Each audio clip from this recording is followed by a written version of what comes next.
Konnichiwa. Welcome to the Martial Maze. So before we begin, two things. One of which we had a short second season because of COVID. Well, mainly because of COVID and dealing with COVID. So we ended up ending our season early. Also, if you haven't watched it on YouTube, you should. An offshoot of the Martial Maze is the Martial Maze presents Modern Combatives. We ended season 1 with an episode of yours truly. Yeah, that was a hard one talking about myself. And this season coming, we have a lot of greats. So look forward to that. If you haven't watched it, watch it. You can catch us on YouTube. All right, so our guest today is a returning guest. In fact, he piloted our first episode. He's the author of Insight 101, The Way of Big Power, Martial Advice for Training, The UA Way, Randy B. Haskins. Let me make that correction one more time because I always say UNA. It's UA Way. I get so embarrassed when I mess it up like that, man. I'm doing it like live too, and you know. Hey brother, how you doing, man? Thanks for being on Martial Maze. Good. Thank you for having me. All right, so before we get into our topic of discussion, though, this was the second thing. Folks, we've often heard that maxim to empty the cup in the martial community. We've all heard it, especially for martial artists. And yet, I found that folk in the martial community rarely apply that. So with episodes coming up, past episodes, but more importantly, these kinds of episodes, especially with the topic we're going to talk about right now, today, I feel you should empty the cup first before you cast judgment. Make sure that you analyze what's being talked about here, and then put it to the process. And with that, Haskins Sensei, what are we talking about today, sir? What's our topic? We're going to discuss self-protection / self-defense and most people's interpretation of that. So I'm taking that as the way I've always heard self-defense is self-defense, self-protection. It's all the same. It's all the same thing, right? Not in the slightest bit. Not in the slightest bit. It's really hard to be a protagonist right now. One thing I want to make abundantly clear is that just because someone trains in some type of fighting art / martial art or martial sport, whatever, doesn't mean that they know or understand how to protect or defend themselves. Self-protection / self-defense is a situation to be addressed with whatever tool you are going to use in that martial system is the tool. So wait a minute, hold up. What I hear you saying is, so if I'm a trained martial artist, well, I'm a sport MMA guy, right? Or I'm a seasoned judoka, because I like using judoka. You're saying that even though I might have gotten the gold in the Olympics or something like that, when it comes to how I navigate in the real world, I might find myself in a bad way? Absolutely. Okay, well, elaborate, sir. Well, the way people approach it, I'm going to put it in a visual term. Let's say I had a knife sitting here on this table. People would call that knife self-defense because it's a knife and you can stab someone with it. Okay. But all it is a tool that you could use to possibly defend yourself, but it's not self-defense.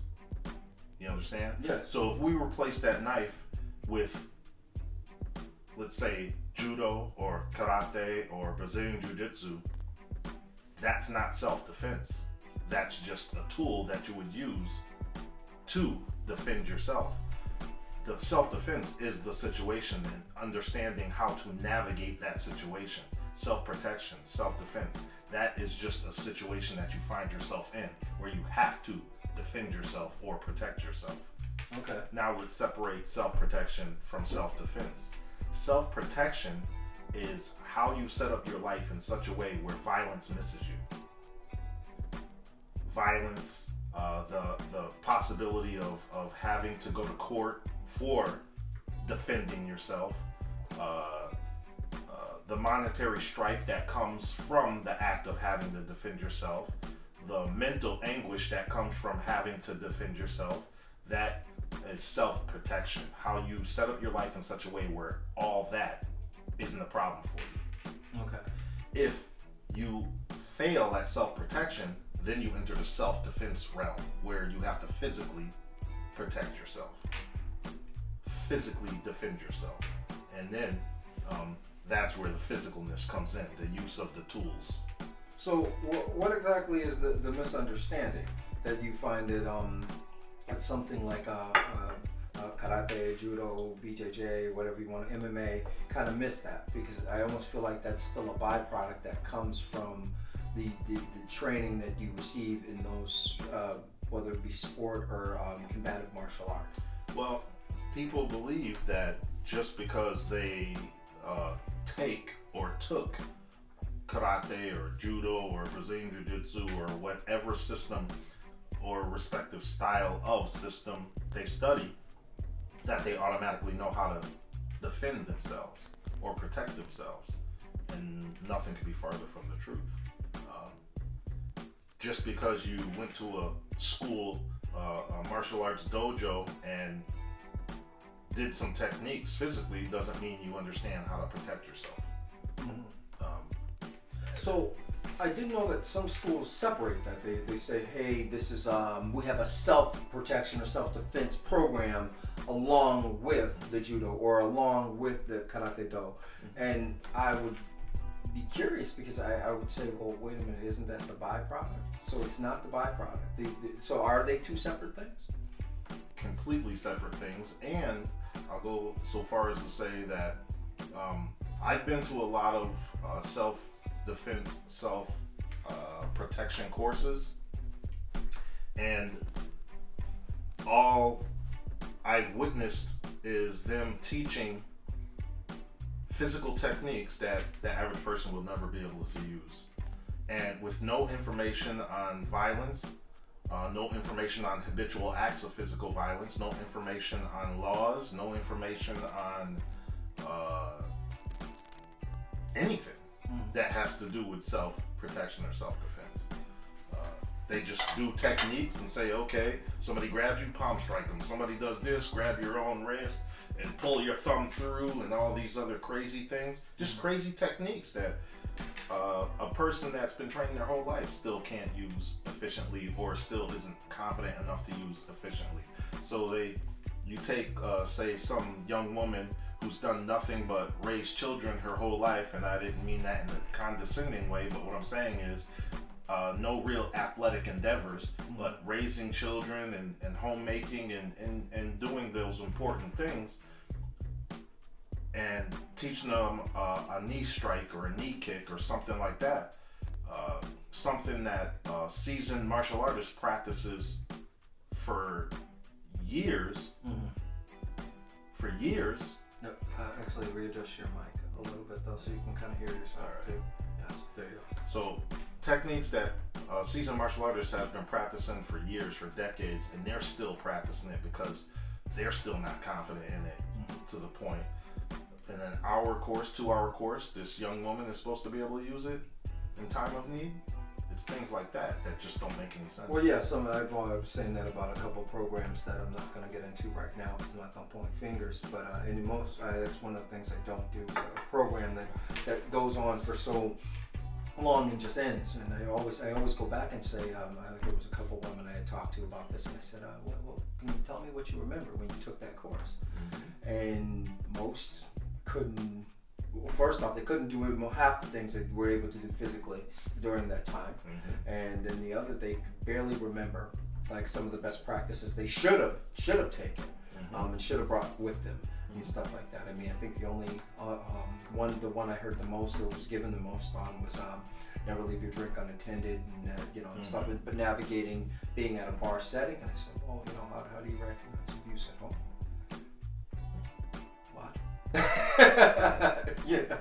Right? And stuff, so that's a definite. Now, so I guess outside of teaching the physical stuff, so you're saying there's a lot more other things that go into it. I do talk, even myself when I'm teaching anything, I talk about civil liability. And because, it's, I liken it to like carrying a handgun. If you have no real intention to shoot another human being, I would say don't get a handgun, because you're gonna hesitate when it's time to pull the trigger and stuff. And I feel it's the same way in the martial arts when you're talking about doing real damage to somebody, like outside of the lethal damage, which is one of the first mandates in any real jitsu, including judo, just to take away that first mandate, the ability or probability of someone. I'm kind of regurgitating something you said and just adding to it. The ability or probability of somebody completing that action, but more importantly, by lethal means, if necessary. And if you can't take a life, then you're going to fall short. Those certain techniques, they're never gonna be part of your arsenal. Period. So is that am I kind of getting that right? Well, yeah. I mean but that speaks on just will to survive, and most people have a will to survive when you get pushed to a certain point. The thing about training in the martial sciences is developing the ability and or mindset, I should say, to be able to activate that at will, or in my case, it's always there. I liken it to like a light switch, how people always reference the light switch when it comes to being able to go from a killing hand to a kind hand, or a kind hand to a killing hand. My light switch is always on. My killing hand is always there. It doesn't matter. So I don't have to geek myself up to do something. If it's gonna be done, it's just gonna be done. You see what I'm saying? Which saves me a lot of it betters my reaction time. I have no stall in me. I would say some of that's based on your environment for years, though. Absolutely. I mean, you worked in a prison system for, and for those that don't know, you need to. If you don't know this man sitting across from me, you've been hiding under a rock. There's something. You need to get outside your comfort zone and experience all the martial arts out there, because his bio's out there, and I'm just happy that I'm fortunate enough to have known him. If in the martial community, I would definitely call him senpai. Because I kind of grew up nipping at the heels, you guys, especially you guys.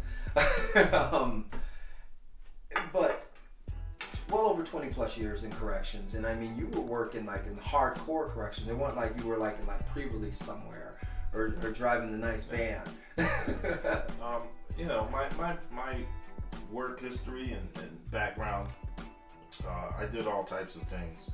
I did bodyguard work. I did security work.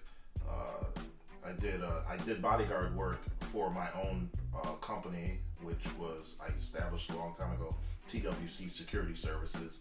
I did bodyguard work for a lot of rappers and things like that, entertainers. And then I got into bounty hunting to test my art, see what worked, what didn't. Got into bouncing at a young age. I still bounce to this day. I got into DYS. I worked there with violent kids, which was extremely challenging. I got into corrections for 22 years. My military experience, just everything I've done has been in the security field. Yeah, and you've also been around the heightened level of violence that kind of comes with being in those most isolated violent society in the world, the U.S. penal system, and it helped me develop an understanding of a lot of things surrounding this subject. What people fail to understand is, and I taught academies for 22 years as well, putting police and corrections through their academy. I was the defensive tactics instructor for the state of Massachusetts. As the instructor trainer for the Mass Sheriff's Association Defensive Tactics Program, I would certify defensive tactics instructors as well as teach academies. And one of the first things I would ask on the first day of defensive tactics in academies is, who here has training? And some type of martial training or whatever, and people will raise their hand. I go around the room and ask them what, and they'd explain what, and I tell them, all right, listen, as much as I respect your training, it doesn't apply to this situation. I'm going to teach you how to use your art in this situation. So I don't want to see you or trying to tell my instructors about, this, well, we do it this way. I could care less what you do. I'm going to teach you how to use your tools in this environment, in a self-protection fashion, in a law enforcement fashion, in order for you to effect an arrest or whatever you have to do. Because, again, the concept of self-protection, self-defense is one thing, and training in an art, developing or establishing your tools is something totally different. One has nothing to do with the other. It has nothing to do with the tool of a martial art. It has to, if I had this cup and I never took a martial art, this cup could help me defend myself as long as I understand the concept of self-defense, self-protection. And then this cup is my tool that I happen to use because I'm sitting there drinking coffee and somebody attacks me and I might need this tool. Has nothing to do with the tool, but I can use it to do that if I understand self-protection. So I myself, I started using the tool analogy because it really it's one of my favorite things I got from you. I mean, I've gotten like many things from you, but this was one of my favorites because I feel like the tools, and for those that don't know, and stop me if I don't regurgitate steak. The tool analogy is tools are always the same.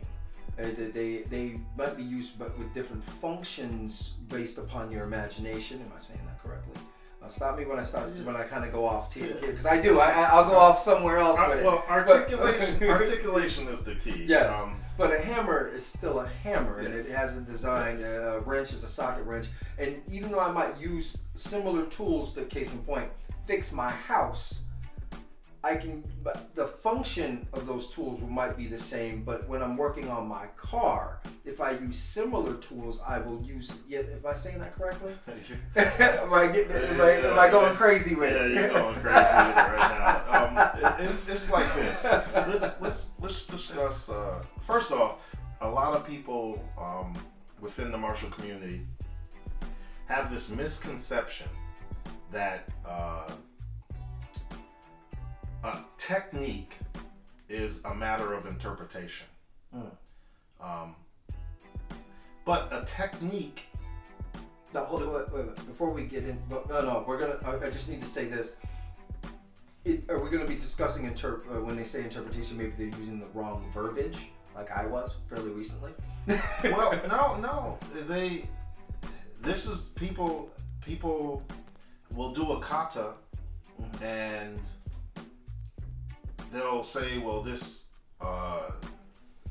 combination within the kata, it's a matter of interpretation. I interpret it this way, he interprets it this way, or a collection of tools or whatever. It's a matter of interpretation, right? Tools have never been a matter of interpretation. Tool, technique, same word. That's why I said, in kata, people doing techniques, they say it's interpretation, and then I said tool. Tool and technique is the same exact word, right? Within the martial community. Tool, technique. All right, so within, let's say, a karate system. Karate, we work on these physical techniques, physical tools. What we're doing is collecting tools when we work on a physical technique. An instructor says, okay, this is yokogeri, side kick. So you practice your side kick. That is a tool. Okay. Whether it be rise and block, whatever tool it is within the karate curriculum, it's just a tool, technique. Okay. Now, if we go with the premise that tools or techniques are a matter of interpretation, you're saying tools are a matter of interpretation. If I go outside and look in my toolbox right now, and I grab an adjustable wrench or socket wrench or whatever, is that tool a matter of interpretation, or does it have a specific use and specific way of use? There's a specific way of use. Exactly. It's a socket wrench. Within the martial arts, the martial sciences, that holds true as well, because tool, technique is the same word. Tools, techniques have a specific use, specific way of use. Now, within my toolbox in my garage, I can take a tool and through my imagination figure out another thing I can do with this tool, but it does have a specific use. Mm-hmm. For example, my motorcycle, I took the bolts off the front rim and an axle goes straight through the forks into the rim, through the rim, out the other side of the fork. I needed to push that axle out of the rim through the fork. So I took a socket which has a specific use, specific way of use. It's perfectly round. I found the size that fits perfectly inside the hole of the fork. And then I hit it with a rubber mallet and it pushed the axle out the other side. That is not the way it's supposed to be used, but it worked for my purpose. You understand? So my imagination allowed me to use that tool a different way. Yes. But it has a specific use, specific way of use. So there is nothing accurate when someone says it's a matter of interpretation. It's a matter of imagination. Yes, that's what I was saying. Yes. That's what I was kind of getting to, but I kind of went all over the place because my mind's going 5 million miles an hour. Is that I think a lot of folk are getting that part confused. That when they say interpretation, what they really should be saying is maybe it's not a confusion, because people actually believe that techniques are a matter of interpretation and not imagination. You see what I'm saying? Mm-hmm. So it's more accurate. It would be more accurate for someone to say matter of imagination. Because that's what I started. Because I was saying that for years. I didn't say that. When I was saying, well, no, I interpret this move to be, and then, well, no, because what's this? Well, it's all right. Then if it's that, then it's always that. Except your mind is, your imagine. So I said, well, okay, then I might be just saying it correct. So let's talk about tools themselves, right? Before we get really into the self-protection side, and we'll really get into that. But yes, folks, we are gonna get to the main topic. When it comes to tool use, right? Let's say a rising block or something like that, or the concept of blocking within karate, right?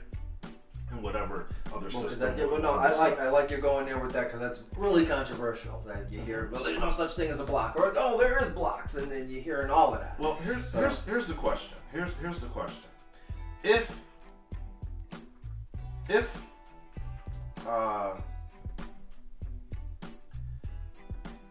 the concept of blocking is so real, right? Within karate or whatever system we're discussing, right? If we step outside of the martial sciences and we just think about life itself, about altercations, right? If two people, you're sitting there watching two people fight, street fight, right? How many punches do you think will actually be thrown in a fight before? Well, so I don't know. From my own personal experience, but please look at I'm a bit biased, because almost everything for me, I almost always try to get to the grapple. So what might be air quotation blocks are really my way of setting up throws. Like that. So that parry just isn't a parry, because I don't ever want to be fighting with you again, like we're starting back to zero. So no, that parry turns into a grab, which leads to here, which leads to there. Remember when I said let's step outside of the martial arts for a minute? Oh shoot! No, okay. I'm gonna let you take the lead there, because I can't.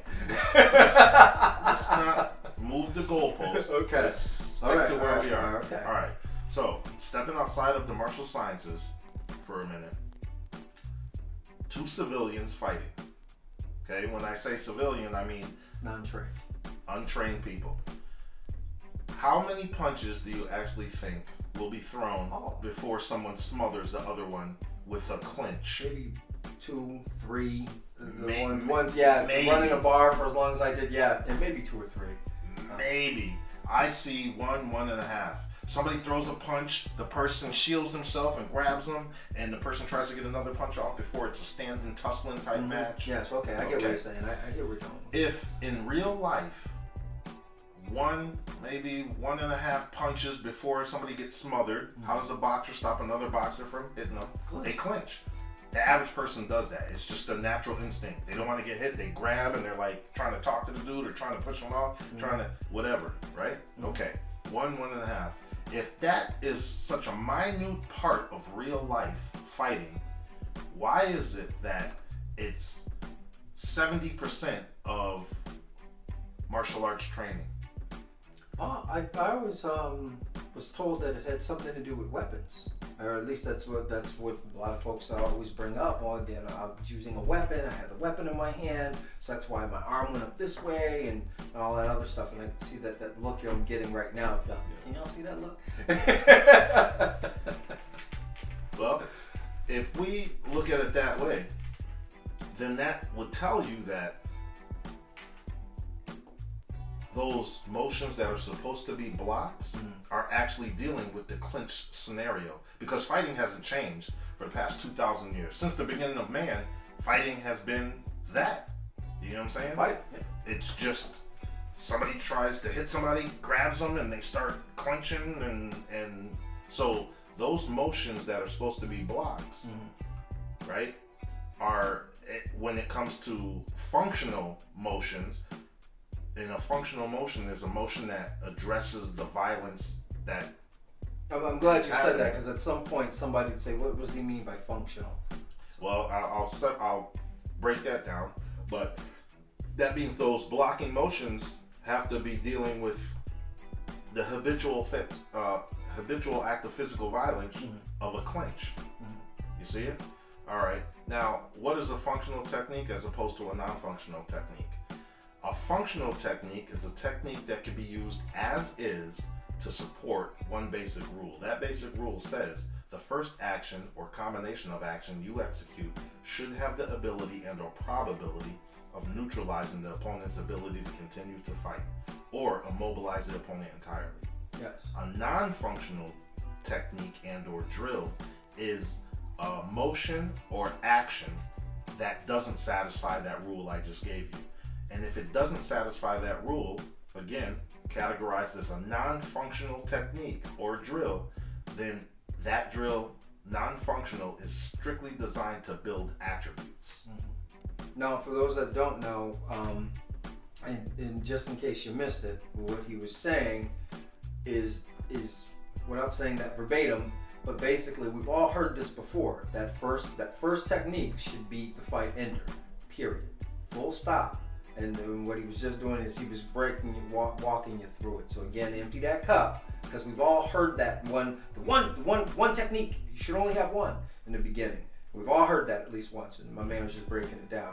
So go ahead, sir. Which also speaks on the concept of blocking, because the concept of blocking is it puts you in a position where that first technique, that block, and then you go into a punch or whatever you're going to go into. That first action didn't neutralize the opponent's ability to continue to fight. It just reset that person in a respect. So if you go with the concept of blocking, then everything you do is always going to be, if you're trying to satisfy the rules, it's always going to be the combination of action. You block and or block then. You understand? And that's a problem in real life. If I block you and then I try to do something else, you're going to react off of my block and have space and time to do what you want. So that first action has to be a trap, some type of trap or something. It can't just be a block. It goes against true self-protection. It goes against true self-defense. You understand? Or I feel like that's something folks can test out. I mean, I have quite a few folks. I'm always for contact. Period. I don't understand how you can train in any kind of martial art and not have contact, and that's for just that reason. Person's going to react and see how they react, right? And I feel like that's something that should be something that you should be finding out right away. That if he punched and I did this and didn't do anything else, And even when I did that, I stuck in, and he moved around. We're back to zero over and over again.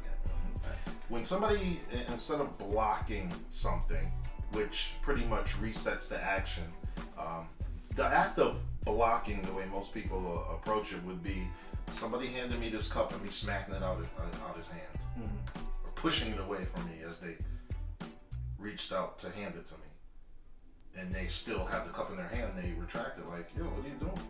Why would you? Are you gonna take the cup?" Oh.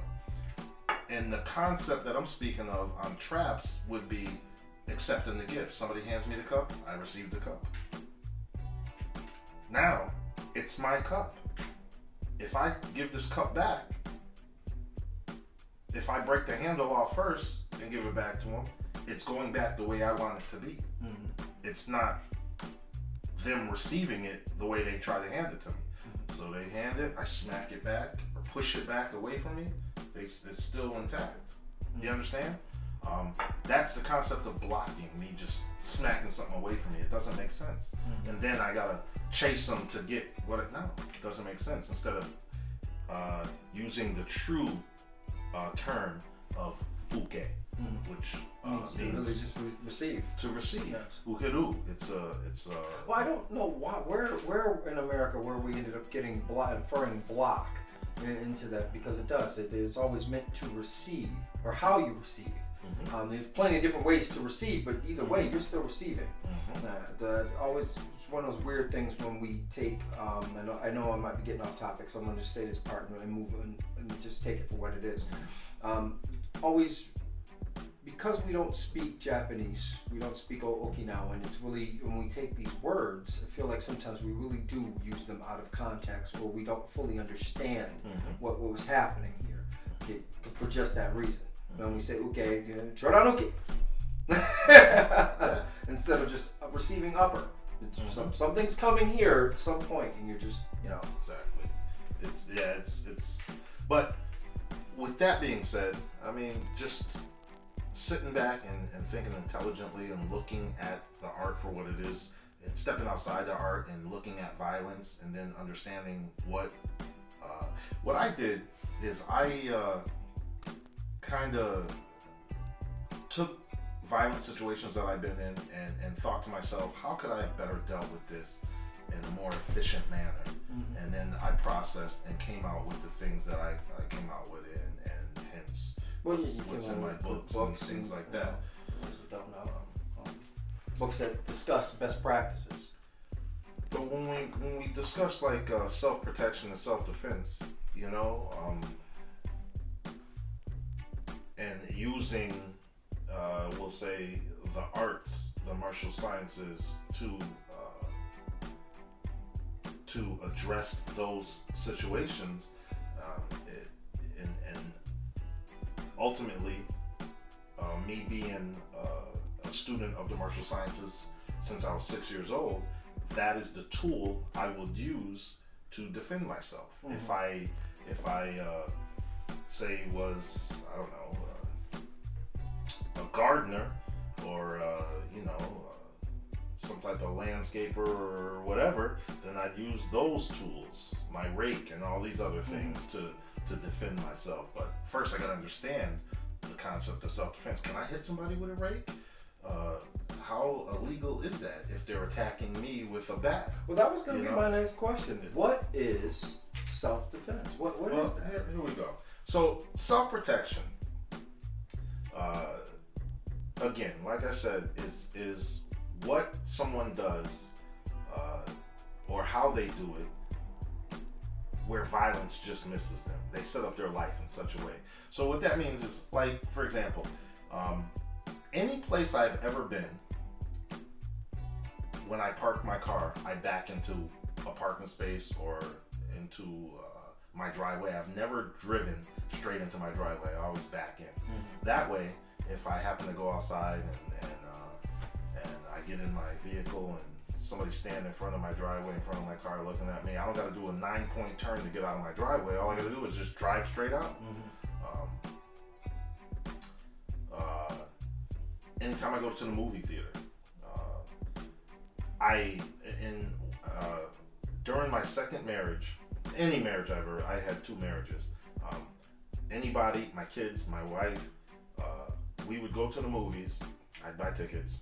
My wife would go into the theater that we're going in and look in. And she'd look up. If the back row was full and say every other row was empty, she knows I'm not going in there because nobody sits behind me.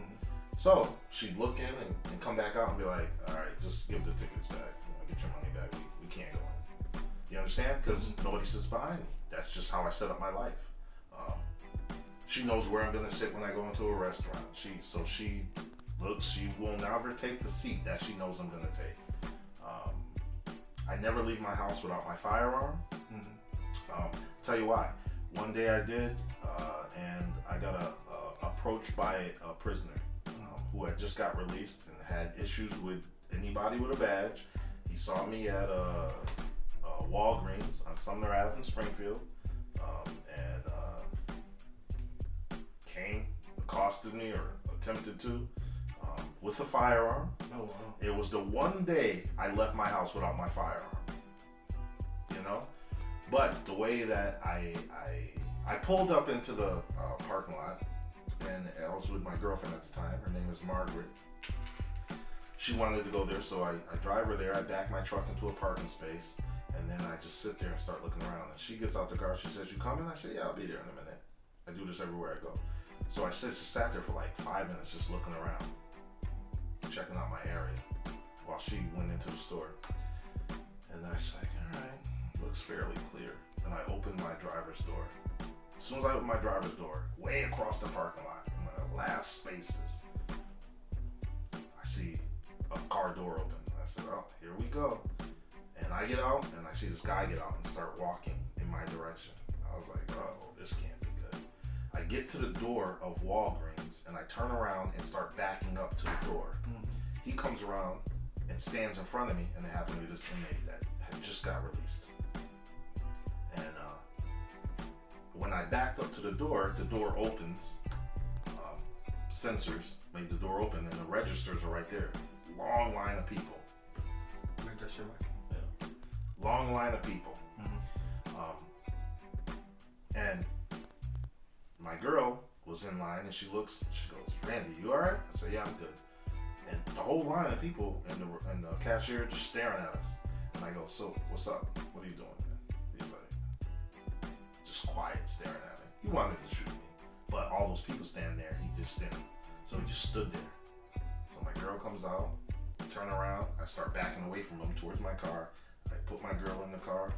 I go around to my side, I'm just staring at him. I get in, and he's standing there with a bunch of people staring at him, and he just watched us drive away. The one time I got caught without my firearm. But if I didn't back in, if I didn't check my area, you know. Yeah, it could have been a whole different scenario. A whole different scenario. So self-protection. It's how you set up your life in such a way where violence dismisses you. That's the avoidance stage. It's just how you live your life. Okay. You know, understanding these things. I mean, these are things that we all take for granted and stuff. You know. There's so much that goes into that. Just waking up in the morning. Say a young lady wakes up in the morning. Her husband's still in bed. Her kids are still in bed. She wakes up. She sets the coffee maker. She decides to take the dog for a walk real quick around the neighborhood, so the dog can relieve itself and she can prepare for her day, sending her kids off to school and whatever else she got to do before she goes to work. You know, set up her husband or whatever. Right? If she leaves the house and takes her dog for a walk, but doesn't leave, send a text to her husband saying, "Hey, I'm going around up Schilling Street, and I'm going to walk around back towards Alden Street and come back around this way. You know, I'm taking the dog for a walk. I left at 8:30. I'm wearing a gray sweatsuit or whatever," goes against self-protection. Yes. You see what I'm saying? Because in that walk, something could have happened. Or let's say she starts walking, she notices her cell phone is dead on a certain path. If she continues on that path or continues taking that path every day after that, goes against self-protection. You know, she might find a route where her cell phone has full signal the whole way. Or if she leaves the house and before she leaves the house, she notices her cell phone's dead. And she goes, and leaves it on the counter. Goes against self-protection. You see what I'm saying? So it's what you do to set up your life in such a way where violence is necessary. Well, it's definitely, there's a certain, which is hidden based on, I just had that conversation about my wife about just that. I go towards just make it, are you locking the door when you leave to walk the dog in the morning and stuff like that? Because again, predators, somebody watching, patterns. Oh, every day she walks the dog. Every day, well, now she can't because of her leg, but every day she walks the dog, But yeah, man, but these are all things that we take for granted because the average person believes that we live in the land of perfect, or just they don't think, well, a better way of saying is they're sheep. There's the sheep all the time, or what am I'm using the wrong analogy. I feel like, not so much the sucker's born every minute. What's the word I'm looking for? Victims are victims, man. Yeah. Victims are victims for a reason. Yeah. For just that reason. You went around and I never thought it would happen to me. How many times have you heard that? I've been writing plenty of reports. How many times? I never thought that. Well, that's the point. You should have been thinking that. Exactly. So, self-protection, again, it's that simple. It's how you set up your life in such a way where violence just misses you. Very important. And this is something that typically doesn't get talked about in most schools. Most people. I went to self-defense courses, self-protection courses, where all they did, I went to different dojos I talked to different instructors, martial arts instructors, and I talked to them about this stuff, and they're like, well, what are you talking about? Like, I'm speaking French to them. They have no idea what I'm talking about. So that tells me that they don't understand self-protection. Just because you took a fighting art or some type of martial art doesn't mean you understand self-protection. So when you see it written on their window, we teach self-defense. But do they though? Yeah, I was going to say, my favorite is, well, if you're looking, you're being really paranoid if you think about everything that way. You're, what? So now that our listeners definitely understand, I'd like to hope that they understand that there's a difference, and now we've discussed self-protection. Now self-defense. All right. So self-defense, right? That's the next phase. That is a situation that possibly happens to one who totally neglected the self-protection aspect. If it went to the self-defense phase, you failed that self-protection. All right, so let's get into self-defense. The important aspects of entering into that realm, self-defense, you have no choice. Let's just say you avoid it at all costs, but it found you anyway. Now, you better know the laws of whatever area, state, host country, wherever you are, you have to understand those laws. Yeah. All right? They're not warrants. You have to understand the use of the tools that you choose. Understand how to use those tools, right? And then understanding the context in which you were trained. So what do I mean by context? Let's say I have a firearm right here. All right. So a firearm is a deadly weapon. Okay. But I can use that deadly weapon for target shooting or sport shooting. I can use it to hunt. I can use it for self-protection, self-defense, right? For self-defense. The context or the principles that govern its use for target shooting are not the same that govern its use for self-protection, self-defense. Yes. All right? It's a deadly weapon, but once again, the principles that govern its use for self-defense are not the same as the ones that govern its use for for target. So what do I mean by that? A very valid principle for target shooting is respiratory pause. Yes. Respiratory pause is the space from between when you exhale and inhale. So if I exhale, there's a pause right there before I inhale again, and that stabilizes the weapon. So as I'm targeting, I'm breathing, exhale, depress the trigger, and there we go. Fire around, or stabilizes the weapon. In a self-protection situation, self-defense situation, that space of time is too much. It's too long. When a gunfight happens within 4 to 5 feet of each other, two people, I don't got time to sit there and breathe, and I just have to pull, point, and pull the trigger. So it's a very valid concept for targeting, respiratory pause, very valid concept, but does not apply to self. Yes. No, I hear what you're saying. Yes. You see what I'm saying? So let's replace the deadly weapon of a firearm with the deadly weapon of judo, or say karate, or whatever. The principles that govern this deadly weapon's use for sport don't necessarily apply to self-defense. Yes. And people need to understand that. One such situation was when Anthony Smith, UFC fighter, got into an altercation with a gentleman that broke into his house. He tried everything to knock this guy out, to do this, do that, do this, do that, and nothing worked. You see what I'm saying? Yes.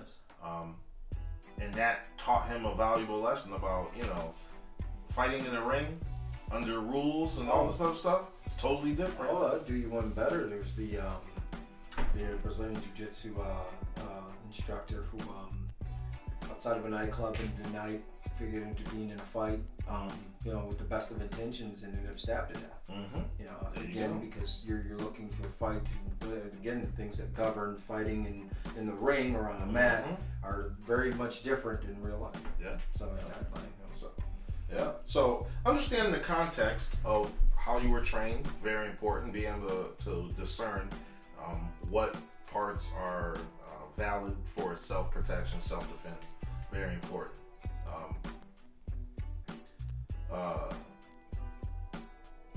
And understanding the basic universal principle of technique, interpretation, and pragmatic usage allow you to discern what movements and or skills are self-defense oriented as opposed to sport oriented. And the basic universal principle of technique, interpretation, and pragmatic usage is that code that I gave you that says, once again, the first action or combination of action you execute should have the ability and or probability of neutralizing the opponent's ability to continue to fight or immobilize the opponent entirely. Very, very important. And understanding the use of force continuum. I would say, for those that don't know, if you've studied any kind of jitsu, or even if you remember judo before it was really deemed a sport, the way it's practiced now, that first thing that he just said, that's the first mandate. If you look up jitsu, it's the first thing, except it says by lethal means, mostly by lethal means. And if you look at some of the old school jitsu that Kano Sensei got a lot of the throws, including Kata Garoma from, that was a fight ender. The use of force is not just a law enforcement thing. It's for anyone. It's for civilian alike. It's very important that you understand how not to go above. You understand?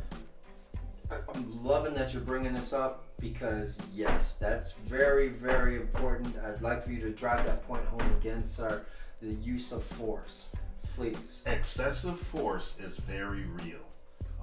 If you stop the threat, if you end the threat, you have to stop. It's very important. You can't continue on. Somebody attacks you with a knife, you disarm the person, let's just say, you can't now stab them 67 times because they pulled a knife on you after you disarmed them. That's excessive force.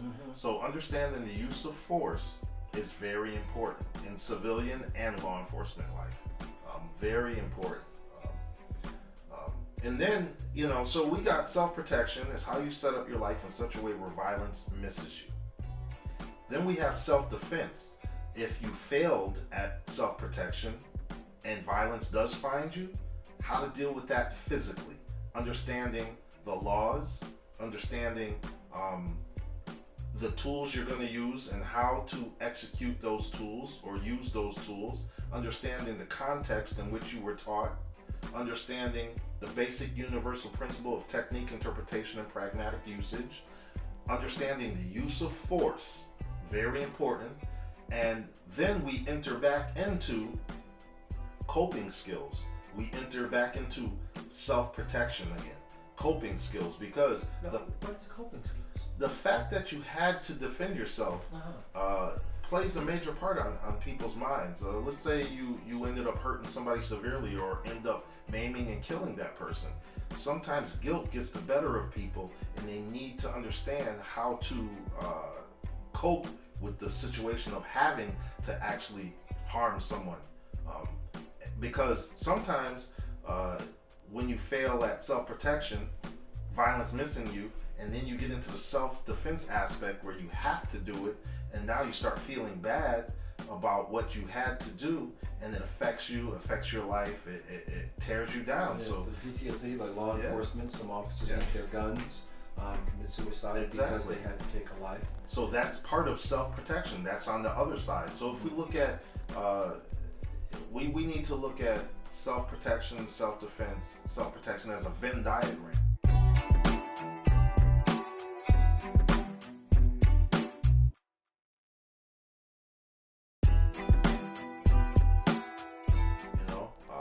There's spaces that stand alone, and there's spaces that are together, and there's 3 rings that cover everything. And now we're into the coping skills. We're into reflecting on the situation and figuring out better ways to handle it in the future. God forbid something else presents itself in the future. Understanding how to better avoid or better deal with. Learning from that experience and growing from that experience. That's self-protection as well. So we got self-protection, we got self-defense, and back to self-protection again. And a lot of organizations don't discuss these things. All they do is teach techniques. Yeah, teach technique. That's useless techniques that will never work for someone, and then well, especially if they're missing some of the other stuff. Again, case in point, if I don't have it in me to kill someone, and you show me a technique that requires me to kill someone, I'm more likely not going to use it. In fact, I'm going to hesitate, and it's not going to be as effective, or not be effective at all. And then I'll be that person. Hey, that technique didn't work. Another part of this in the self-defense world, self-defense realm, is understanding habitual acts of physical violence, real life violence. People neglect that. People teach techniques that don't make any sense or deal with unrealistic threats. Okay, so that is something else, because, all right, the average adult male, and I hate using statistics because you can bend them any way you want, but now I'm going to say, statistically speaking, the average male after age 18 is less likely, can avoid fights basically their whole lives, especially after college. It's like, well, by the time you get to college, I do know with women that changes, actually goes in reverse. They're more likely to see violence as they get older, which kind of crazy world are we living in? But so how, because that comes up a lot. I even get to ask this question. And I know because I've fought and I've done this in and out the ring, so I have a different mindset than somebody who's never gotten into a fight. Outside of maybe pushing each other on a playground back when they were in middle school. How do they get a better understanding of acts of habitual violence? Well, here's the thing. All right, so first, let me give credit where credit is due. Habitual acts of physical violence, that term was coined by Patrick McCarthy Sensei. But in my estimation, through my experience in the most violent, isolated society in the world, U.S. penal system, as well as just life. I've been in many fights. I've done a lot of security work and things. I think his rendition is an overestimation. He has like 36 or something like that, 36 habitual acts of physical violence. I'm here to tell you there's only 5. All right. So the 5 that I speak of covers everything. So habitual acts of physical violence in the real world is this. There's 5. 5 being the least common of this most common list, and number 1 being the most common of that very same list. Okay. Number 5 is a football kick and or stomp. Number 4 is a bear hug, headlock, some type of tie up that takes, or that where 70% of your body's tied up to your opponent's body. Number 3 is a push or a shove. Number 2 is a grab, and number 1 is a punch or slap. What happens to you will be determined by your gender. Okay. For example, number 5. Let's say very few men or very few situations where a woman gets picked up, slammed, and football kicked in the face and then head stomped on. Very few situations. Very, very, very limited situations, right? Not saying that it hasn't happened or won't happen. It's less likely. It's less likely to happen. Yes. All right. So this is more of a male-dominated situation on the receiving end and the giving end. A bear hug, headlock, some type of tie-up. A woman probably will get grabbed by a man. I was about to say the Grabbed from behind in a bear hug, picked up and carried somewhere. Oh yeah. Very few times will a man grab a woman, pick her up and slam her, and then football kick her in the head and stomp on her head when she's unconscious. But he'll grab her and pick her up and throw her in a white van somewhere. You understand? If a man grabs another man, he's probably grabbing him. He's either going to pick him up, slam him, and move on to number 5, or he's going to hold him for somebody else. Yes. You see what I'm saying? So, number 3, a push or a shove. Anybody gets pushed and shoved. You see it? So that's not gender-based. Number 5, gender-based. Number 4, gender-based, and it's going to go either way. Number 3, push or shove, not gender-based. It happens to everybody, right? Number 2, grabs. That happens to everybody. Men don't believe it as much. Could you say that again? Sorry. Yeah, I think your phone's been recording you the whole time, by the way. I've been noticing it. It keeps going like I've been watching it pulse to you talking. I thought maybe you were recording it for your show, your thing. I don't know. I am recording with that, but my watch just started I'm like, yeah, you asking gotta me love questions. Siri was listening in. I'm like, next thing you know, you gotta Google it and it'll be you talking. So a grab. I was one day in the jail, and I happened to be talking to someone because, again, defensive tactics instructor, training for the state. And I happened to be talking to one of my fellow officers about just violence in general. And he was like, it's not true that people, guys don't grab other they don't grab. And I was like, no, it's a very, very, no, they just start punching and this and that. And then as we were talking about that, me being, a lifelong martial artist, people would come into, and just start messing with me, So we're standing there talking. This guy comes up and starts messing with me, so I turn around and we just start, and one of the first things he did, he grabbed me and put up his fist like he was gonna hit me and all this other stuff. As soon as he did it, and we're tussling a little bit, I look at the guy that I was talking to and he goes, "Oh, you're right." Yeah, I was about to say, I'm like, I've seen guys grab more often. Yes, it happens all the time. That's what it typically leads into tie-ups. Yeah, even if you don't realize it, If you're sitting there listening or watching this and saying that's not true, and then you start play fighting or doing whatever you're doing, and you're boxing and you start grabbing wrists to clear out a path to somebody or whatever, grabs happen. Oh yeah, but that's the point. You're grabbing what you're doing. Your wrist grab. And, yes. Women get grabbed, and so not gender based. And then you have number 1, punch or slap, which speaks on mode of travel. Yes. All right, and it speaks on gender. So. Very few men will punch a woman in the face, but they will smack them in the face, right? A woman will punch a man in the face. A woman will punch a woman in the face. A woman will smack another woman in the face, but sometimes, a lot of times, depending on where you grew up, they'll have a razor in their hand, so when they're in effect cutting their face, but they're smacking them with a razor in their hand. You see what I'm saying? Every once in a while you run into the piece of shit man that will punch a woman, but it's not a dominant thing. You see? I always said that was more reserved for relationships. I found that more happening when somebody's in a relationship with somebody. Domestic. Yeah. There's punches happening. So anything else you can think of is just a variation of one of those 5 things. Now, in an altercation, a combination of those 5 things will happen to you in a fight. There's no 36 things that are gonna happen. No, it's one of those 5 or all of those 5 or whatever. 2 gentlemen get into a fight. All of a sudden, one rushes the other one, tries to punch him. They end up tussling in a stand-up clinch type situation. One trips or one gets picked up, slammed, gets punched, or football kicked in the face until he's unconscious, and the person's stomping on their head. That's just a combination of what happened. A woman smacks another woman in the face. That's habitual act of physical violence. Number 1. It's a smack, but she has a razor in her hand. So it's just a variation of one.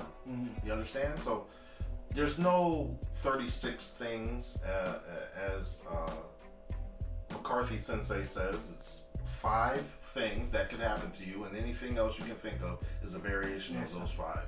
And then that lesson leads you to the next lesson. So the next lesson would be, all right, so there's 5 habitual acts of physical violence, and there's only 2 modes of travel anything could ever come at you.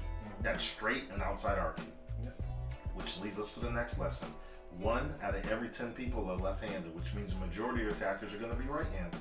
And it leads us to the next lesson. The lessons go on. It continues on until you understand violence. And once you understand violence, it makes the act of defending yourself that much easier. You know what to expect. And you can bait people into things. You know what I'm saying? Well, now you're speaking to a higher level of education. So, because we've been going for a little over an hour, because that's just what we do. That's how we do it. Again, so we're breaking it down. So the Venn diagram would be self-protection, self-defense, and then back to self-protection. Absolutely. All right. So now we have it. You heard it. I hope a lot of you guys would take some time to really meditate on what was discussed here. If you do, like, comment, share. If you're not watching YouTube or listening to this on YouTube and just listening to the podcast, check out the YouTube channel because it's Modern Combatives and, well, shit, it's awesome. Other than that, we'd like to thank our guest, Randy Haskins Sensei. Once again, thank you, sir, for being on the Marshall Maze. You're always a frequent guest. You're always welcome here. Well, thank you for having me. And this is a subject that I really wanted to really bring to light because now you lecture on this stuff, right? Absolutely. And you're always available. Folks can hit you. How do folks hit you up again? I have a YouTube channel, Underground Alliance. Please, you can hit up any one of my videos, make a comment to get in touch with me. And you get back pretty quick, right? Absolutely. I mean, yeah. Absolutely. So the folks, I mean, if you got questions, he has answers. So I think a lot of the folks that we do episodes with, for the most part, yes, they have answers. Reach out. Remember, keep that cup empty and learn. That's why it's a journey. That's why it never stops as a martial artist. We keep going. My mission is to help people understand that just training in a martial art does not mean you know how to defend yourself or understand self-protection. Very important. 2 different things. One is a collection of tools or learning or collecting tools. The other is a situation. And you have to understand the situation and understand how to address the situation. Self-protection / self-defense isn't just what you can do physically. It's how you set up your life in such a way where it misses you. It's what you can do, how to use those tools to effectively protect yourself, and then how to keep yourself sane in the aftermath. Very, very, very important to understand those things. And listen, just because a cop teaches you or teaches a self-defense course. Most cops, most law enforcement don't understand what self-protection is, self-defense is. It has nothing to do with occupation. It has nothing to do with art. It has to do with just understanding what self-protection or self-defense I was is. gonna say, look, pro law enforcement, but yeah, I agree with you because, well, if they understood that, then come on, yeah, then we wouldn't be dealing with some of the stuff we're dealing with right now. Yeah. Just like that. So just keep that in mind, and I'm always available. Again, you could just Google my name, Randy B. Haskins, Haskins, and all types of contact information will come up. If you really want to contact me, Google my name, and it's there. Yes, and what I would say, there are no stupid questions, folks. Remember to be humble, be respectful, and that's pretty much about it. So thank you for tuning into the Marshall Maze, and we're out.